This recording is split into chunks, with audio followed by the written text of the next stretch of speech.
Florida is planning to end school vaccine mandates.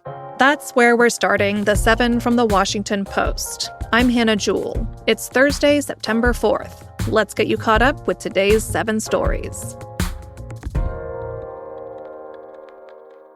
Yesterday, Florida's Surgeon General Joseph Ladapo announced plans to end all state vaccine mandates. That includes the shots required for children to attend school. At a news conference, Ladapo described the mandates as slavery, and he said this. Your body is a gift from God. What you put into your body is because of your relationship with your body and your God. I don't have that right. Government does not have that right. The move will require legislative action. But if lawmakers sign off on it, Florida would become the first state to completely withdraw from a practice that's credited with boosting vaccination rates and controlling the spread of infectious diseases. It comes as the Trump administration and Health Secretary Robert F. Kennedy Jr. have been pushing to upend U.S. vaccine policy. Kennedy is scheduled to testify before a congressional committee today about upheaval at the CDC. Last week, the White House fired the CDC director. That spurred the resignation of senior agency leaders in protest.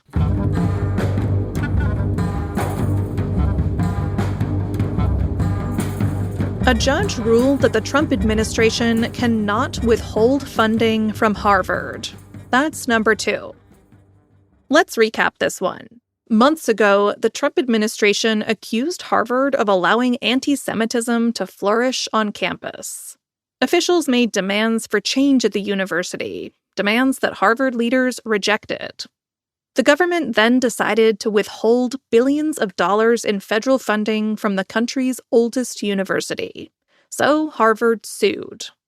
Yesterday, a judge ruled that the Trump administration's freeze of federal research funding was unconstitutional and said it amounted to retaliation. She canceled the grant freezes and barred the government from freezing or terminating grants in the future for similar reasoning.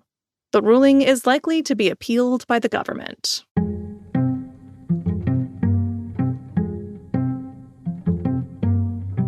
Number 3. Jeffrey Epstein's accusers told their stories at the U.S. Capitol. Yesterday, about a dozen accusers of convicted sex offender Jeffrey Epstein joined House lawmakers for a news conference in D.C.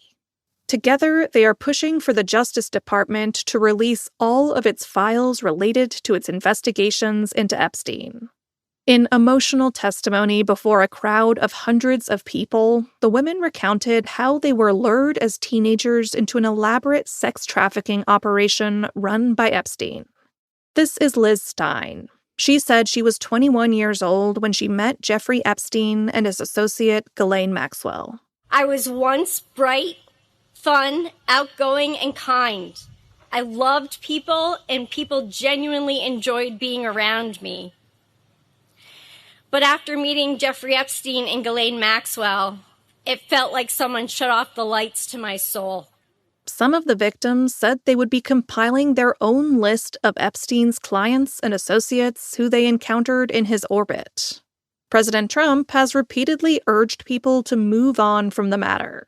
Yesterday, he called the focus on Epstein a hoax that never ends.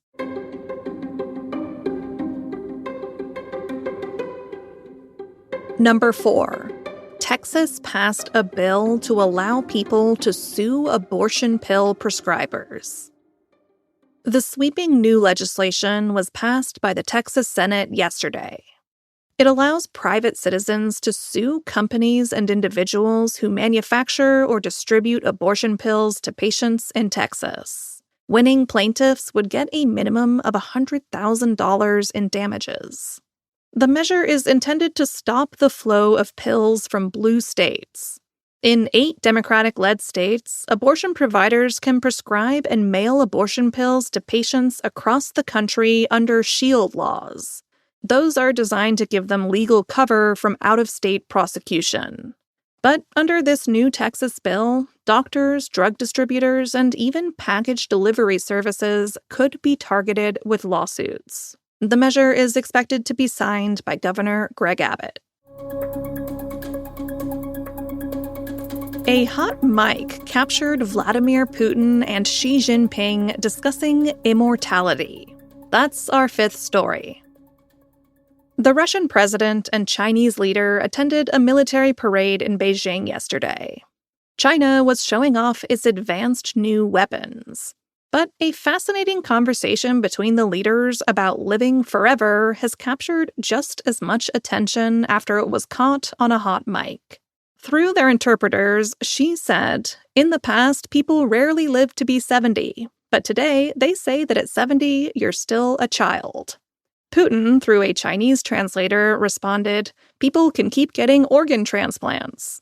And he said, "You might look younger as you live, and you might even achieve immortality."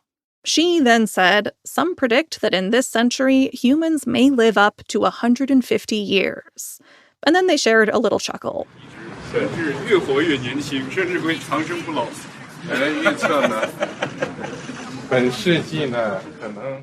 The conversation was broadcast on Chinese state media. Searches for 150 years were then censored on the Chinese social media site Weibo.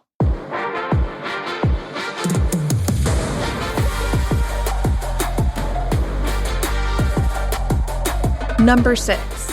The new NFL season kicks off tonight. The long wait is over for lovers of professional football. The defending Super Bowl champions, the Eagles, will host their rival, the Dallas Cowboys, in Philadelphia. And it's good news for the Eagles. They're looking like the NFL's best team once again. As for the Cowboys, they just traded one of the NFL's best young players. That's defensive star Micah Parsons to the Green Bay Packers. Then, tomorrow, the Kansas City Chiefs play the Los Angeles Chargers in Brazil. Something new, that game will be broadcast on YouTube. And if that's not enough to satisfy you, there are then 13 games on Sunday, followed by Monday Night Football. So I wish all you football fans a lovely weekend. I will think of you sitting on your couches with a crisp can of beer, shouting "woo" at your televisions.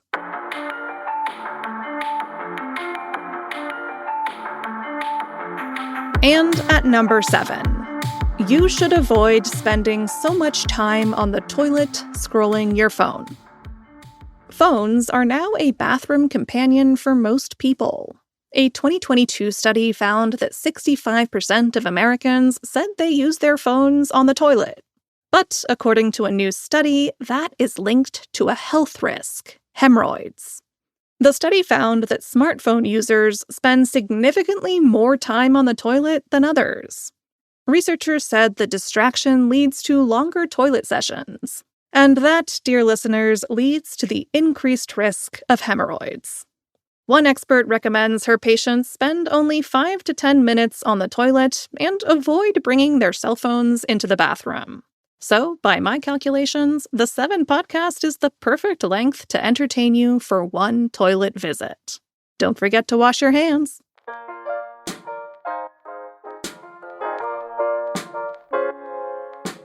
All right, you're all caught up. For your next listen, the latest episode of Post Reports is truly fascinating. It's about what happens when fake AI celebrities modeled on people like Timothy Chalamet, Chappell Roan, and Patrick Mahomes chat to teenagers. Our reporters take a deep dive into this brave new world of AI chatbots. Find Post Reports wherever you listen to podcasts. I'm Hannah Jewell. I'll meet you back here tomorrow.